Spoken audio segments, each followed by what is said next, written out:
Are you a problem solver for your team, or are you a coach for your team?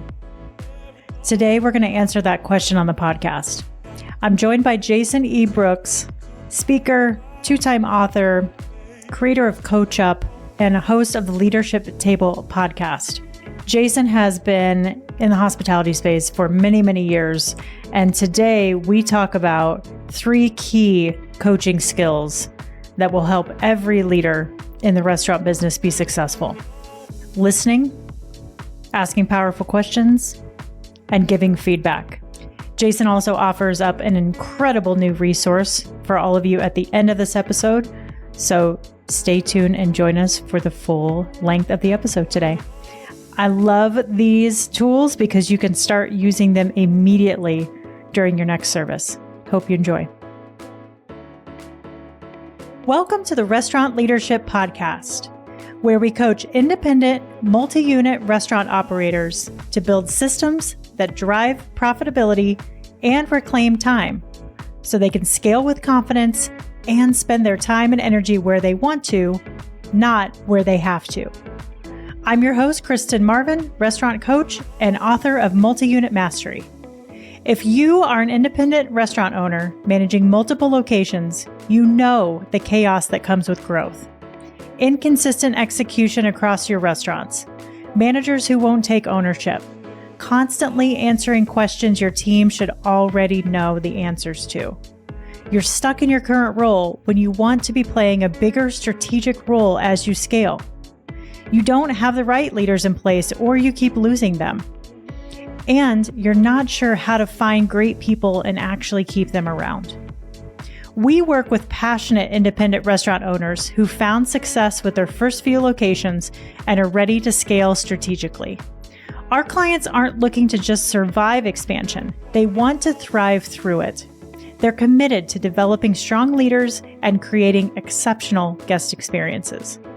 Through the independent restaurant framework that we teach in Multi-Unit Mastery, we coach independent restaurant groups to move from chaos to confidence by focusing on 3 pillars: people, process, and profit. You can grab a gifted copy of the book at irfbook.com.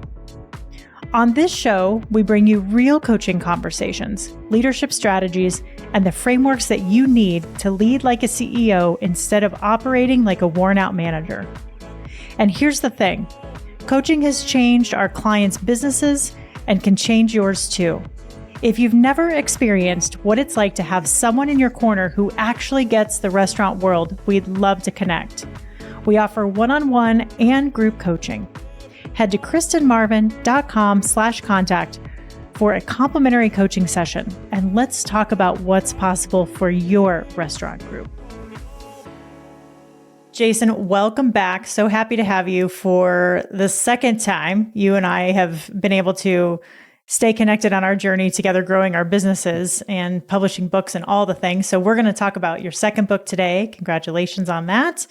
But you popped up in my inbox this morning and offered something that I didn't know I needed. And that's always a welcome invitation.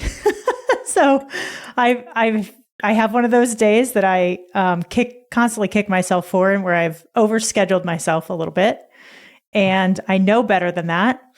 And I know I'm more productive when I slow down and I give myself some time. And you wrote a newsletter about coaching and taking time to slow down and not jump in and provide the answer, but to ask some questions. Will you give us a little bit of context around that newsletter? It's very true.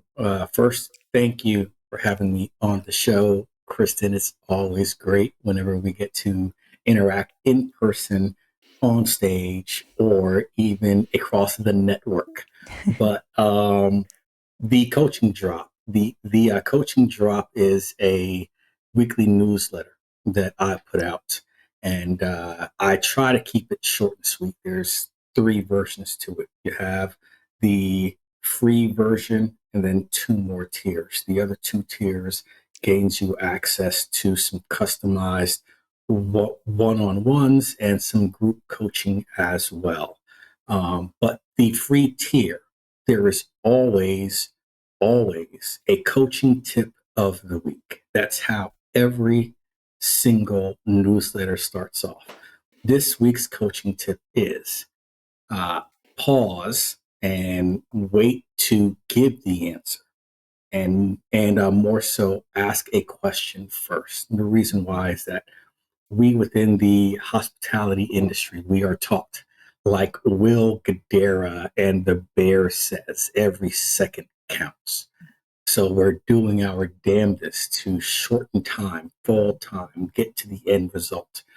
But what we do whenever we do that is that we actually rob our people of development, Here, here. rob them of being able to learn how to pivot on their feet and understand the bigger picture of what's going on. It's a very true fact that we learn more and we learn better whenever we can speak back what we're thinking. But if we, as the teacher, we, as the coach, or we, as the manager, is the one doing all of the speaking, our team is doing none of the learning. It's kind of like reading a book and then you catch some of it. But when you tell back that book, when you paint in words what you're seeing, you then begin to piece together pieces of that book differently than what your mind comprehended because your voice added to that next layer. So the actual newsletter goes into pause, don't give the answer first, ask a question. And it's giving the opportunity to the person that you're coaching to be able to get a deeper understanding into what's going on versus just getting a very short answer. Yeah. And what are two of those questions that you included in the newsletter that are important to ask? One of them is, and please forgive me for misquoting it, but one of them is, what do you picture is going on right now? Yeah. And then the second is what they expect the outcome to be. Yeah. And that paints two very clear things. They get to see what in reality is currently happening and then what should the outcome be. Yeah. Their mind automatically starts mapping that step, that destination, that journey from where it currently is to where it needs to be. But the more we just give an answer, again, it cuts short that journey. Yeah, absolutely. It's such a powerful way to develop their strategic thinking skills, like you said, and aid in development.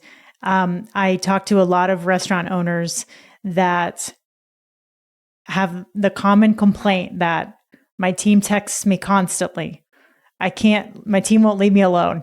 It's hard for me to do my job because I've got all these distractions coming at me. And so I love diving in with them and say, give me an example. What did this person reach out to you about?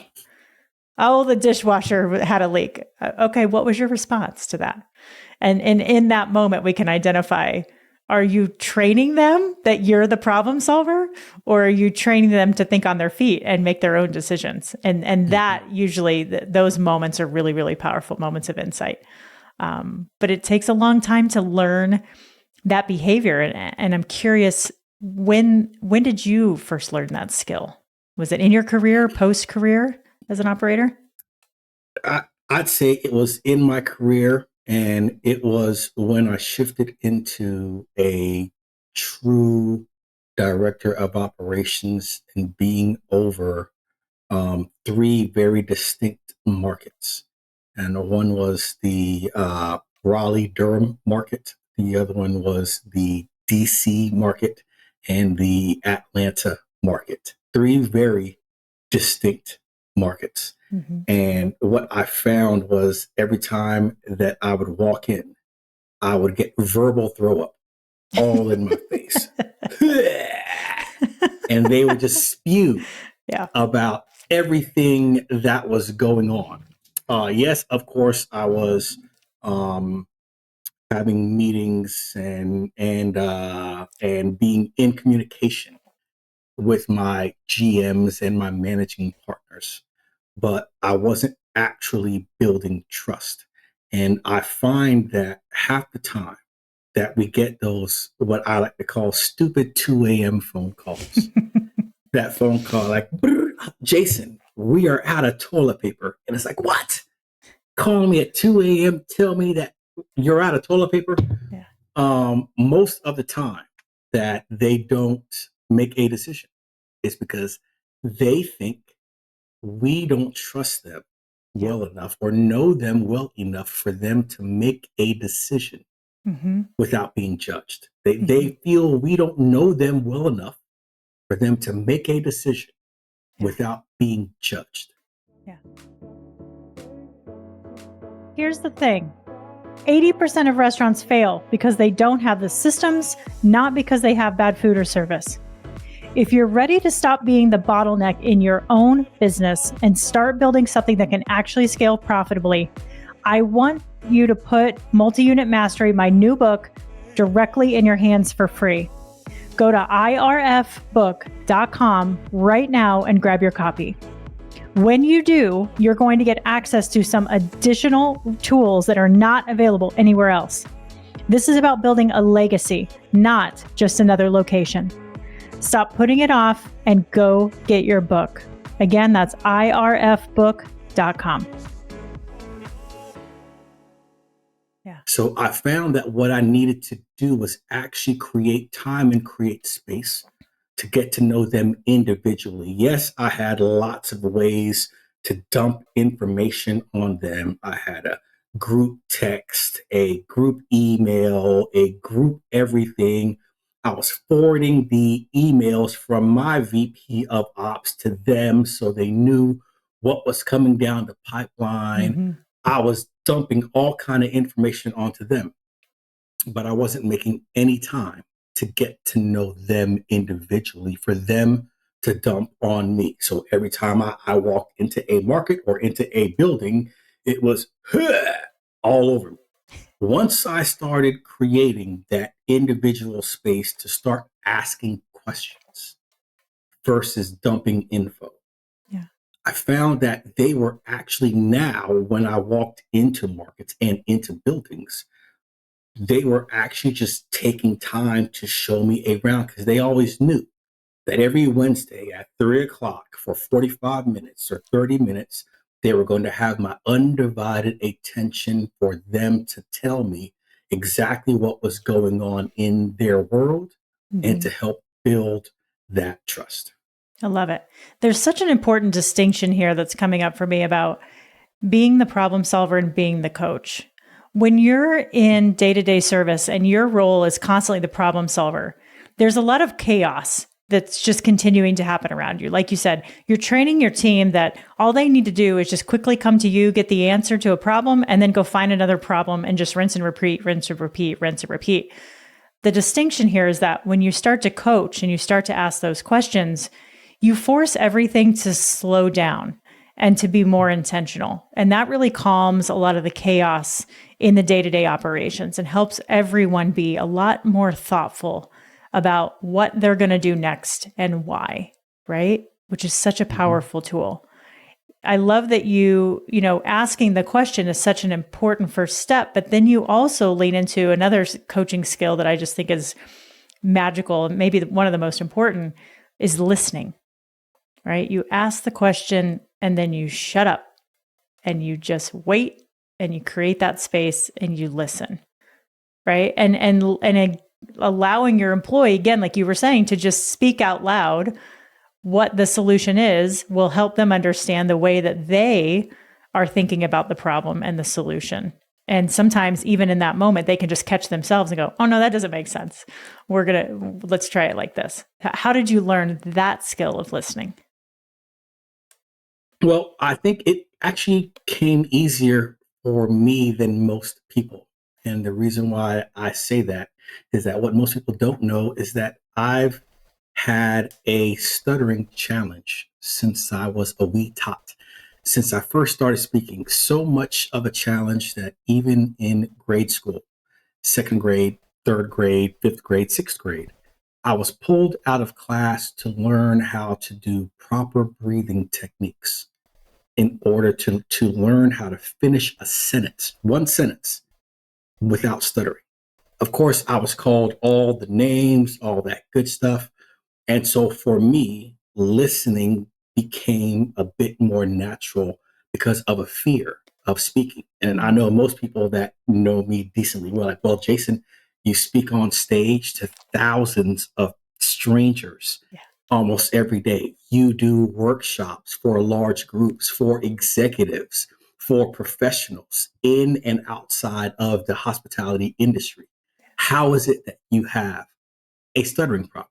Yeah. And it goes back to how I thought through what my challenge was and began to use it as a strength. I dug a bit deeper and things like that. We won't go through all of that on this podcast here, but that's where my natural listening abilities began to strengthen.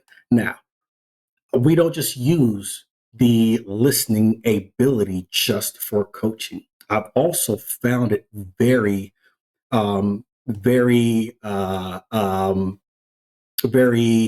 useful in doing field visits. Now, my background, I came from washing dishes age of 15, and I chose to wash dishes. Why? Because I wanted to take that little wand in the dish pit, have my back turned to everyone, and just knock out pans and not have to speak. But of course, what I didn't know was as I got better at dishes, I had to train others on dishes. And then when someone called out on pantry, Jason, can you work pantry? Okay, well, now that you're working pantry, can you work grill? Can you run a shift? Can you train someone? Yeah. I eventually still had to learn how to speak to people and use the least amount of words to make the most impact. So even going through my restaurant background, I got into multi-unit management, which had me doing field visits. The listening aspect is also key in doing great field visits. Most field visits suck, meaning I know you've been either the one on the end, the GM of that field visit, or that district manager that comes in and likes to poop and swoop, just drop a big hot pile of shit and leave right back on out, fly right back on out, and leave a list of 99 things Yeah. that a near perfect general manager has to do just to make the point that they weren't perfect. Yeah. So one of the things that I understood and learned in the beginning, as I got better at doing field visits, was how to listen first. Because that first 90 seconds that you're walking into their house, you're walking into their family, what you say and ask and do, like, okay, let's talk about your numbers. It feels like an audit. Let's Yeah. talk about food cost. Yeah. Feels like an audit. Let's talk about guest complaints. From there, it's all downhill. But when you can start asking questions and asking questions like, how is your week? And then actually listening and taking notes, you will find that you de-escalate and let their guard down for them to open up later within that visit, for them to actually take feedback versus fight and resist it. So listening works not only with coaching, but in our world also with field visits. Yeah, absolutely. I mean, that's one of the things I learned from taking coaching courses was that all the skills that I learned in coaching could be applied to any single aspect of my life, whether it's working with training my dogs, walking the dogs, spending time with the dogs, marriage, friendships, business work, how I design my coaching business, all the things. I think I'm laughing on the inside because, when I was a regional manager, I didn't know what I was doing in the beginning. And when I became a regional, it was a brand new position for the company that I'd worked with. And so we were all kind of trying to figure it out on our own. And I know there's probably some people listening that used to work with me, and I would just like to take a moment to apologize for the poop and swoop that I probably did to you when I was trying to figure out how to manage my schedule, overseeing 6 restaurants. And I know there were times I ran in really quickly and I had something else on my mind, and I ran in and did a couple things and ran out. And I think, as if there's any regionals or director of operations listening to this, having intention around what your shop visits actually look like what you're doing there, how long you're there. It's so, so important. And I didn't learn that until about 3 years in to the role when somebody actually asked, like, what are you actually doing when you're in there? What are you looking at? Who are you talking to? What are you spending time on? Because in a lot of ways, I was still a super GM. I would, if I saw a bottleneck, I'd jump in and help out, right? Rather than asking questions about why is this happening right now? What's going on? I know a lot of times a lot of my favorite times in the restaurant business as a regional and as a GM was sitting down one-on-one with people and listening, like you said, asking a lot of questions, but just creating that distraction-free space for us to take a second, take a couple deep breaths, and get really intentional. And I love sitting in on ops meetings and just watching the teams interact and understand what they were talking about. And same thing, butting in and asking some questions, which they probably thought at the time was kind of annoying, but but I loved offering those moments of, have we thought about this? Have we talked about this? And just hearing from them. Yes, they have, or no, they haven't. And really understanding how to help them, again, build their confidence. And it helped me, understand if I could trust their judgment or not, which was super important in the role.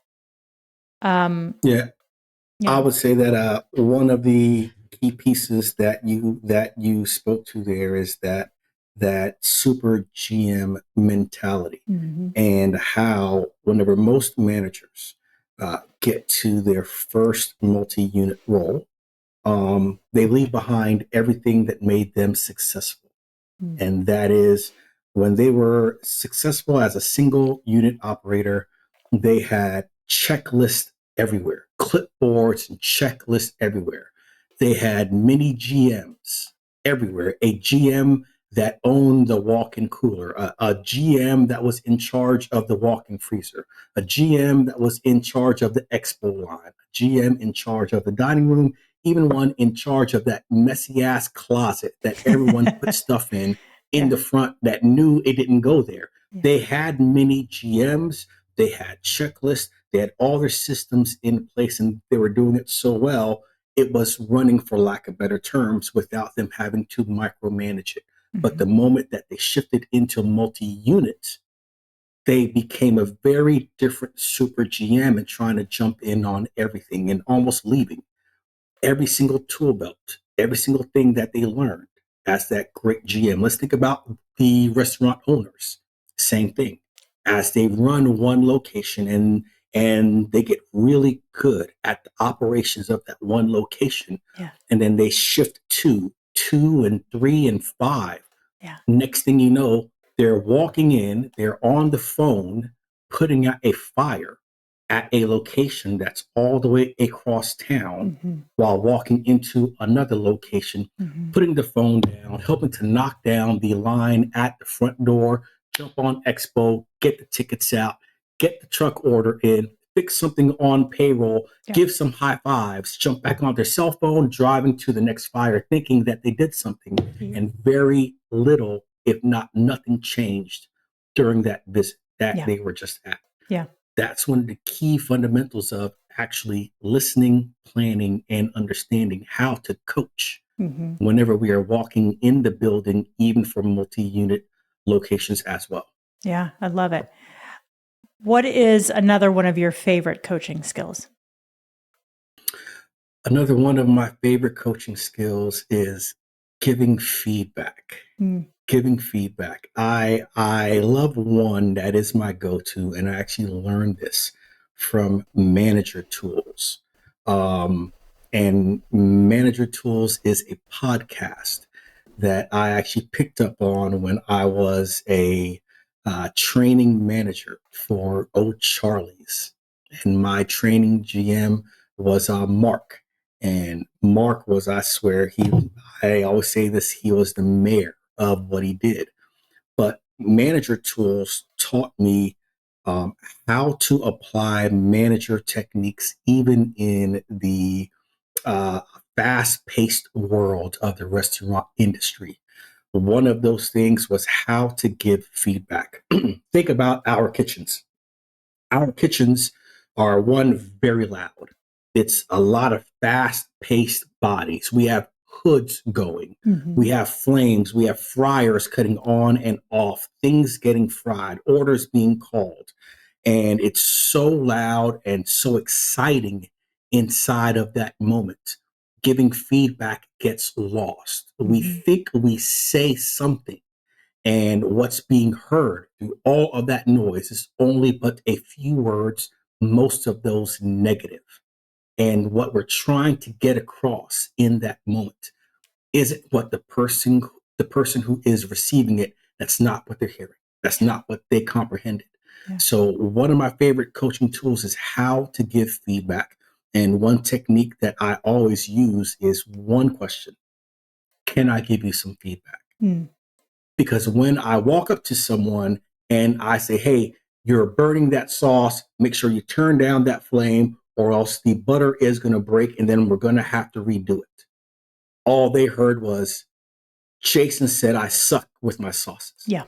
Okay. Yeah. But whenever you give their brain the moment to accept feedback with Mm-hmm. one question of, can I give you some feedback? It is almost mechanical I love it. that they just pause and then they listen and they listen to everything that you say. And you'll even find yourself saying it a bit differently because you can feel the attention on you. Mm-hmm. So that one question, can I give you some feedback, is one of my other very favorite coaching tools. I love that. One feels very, very direct, very harsh, very, what's the word I'm looking for? You're just choosing to insert. There's no like thoughtfulness or intention around. The other one is simply an invitation. Are you ready for this right now? And maybe that person says no, right? Like, maybe they say maybe they say no. I don't know. I think that's a beautiful thing to design with employees, though, when you are talking about, through the interview process, you're talking about, hey, we have a culture of feedback. We love, we do performance reviews, we do one-on-ones. Have you ever been a part of a restaurant that's done that before? Because if you have not been in a culture of one-on-ones and then all of a sudden you are asked to do a one-on-one, your first thought is, oh shit, I'm in trouble. What did I do? What did I do? Hands right? down. Yeah. But if you can infuse that in your culture from the very beginning, then it's a much more welcome, open, honest conversation about we're always looking for ways to get better. I love that. That's great. Okay. Tell us about this amazing new book that you have. Every team needs coaching. Every team needs coaching is part 2 of my Every Leader series. First book, as you know, Every Leader Needs Followers, that was released back in March of 2024 while I was on stage at the Bar and Restaurant Expo. Mm-hmm. And it was 10 keys to help transform restaurant managers to hospitality leaders. And that first book was a great deep dive in just 10 keys that helps you shift from managing to actually leading. But there was a piece that was included in the book, but wasn't the total focus. And that's the coaching aspect. And my mantra, the thing that I live and breathe by, that I will fall on the sword for, is manage, lead, coach, repeat. And that is the understanding that we do have to manage. There's nothing wrong with managing. We are a business first. That's what we do. But as we manage within those 4 walls, we can't look over or overlook the fact of leading. Leading is everything outside of that 4 walls, painting the picture of where we're going. And when the team gets to a challenge that's so great that they don't know what the next step could be, that leader paints that picture so vividly, but leaves room for everyone on their team to still apply brushstrokes as well. Now, if managing and leading is the mastery of large groups, coaching is the mastery of one-on-ones. So I wanted the second book to be the focus of Every Team Needs Coaching. And that's every team. It doesn't matter if it's a team of executives or a team of street sweepers. Mm-hmm.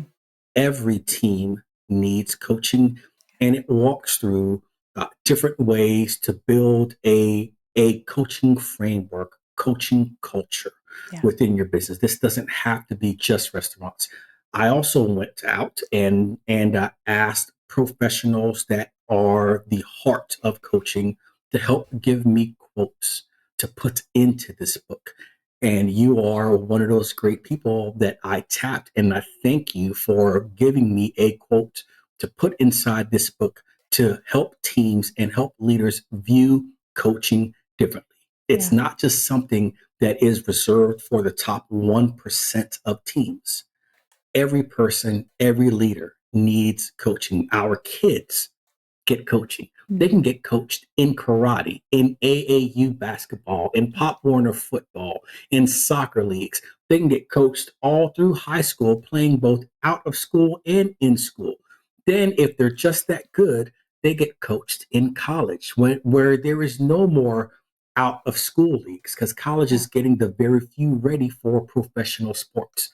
And then even those professionals that's been getting coached since the age of 7, getting paid tens of millions of dollars to do what they do, and they've been doing the exact same thing for decades, they still have a man or woman screaming at them on the sideline what to do next. Yeah. And yet still at work, we think coaching is something that's only reserved for our kids or for the elite. It's not.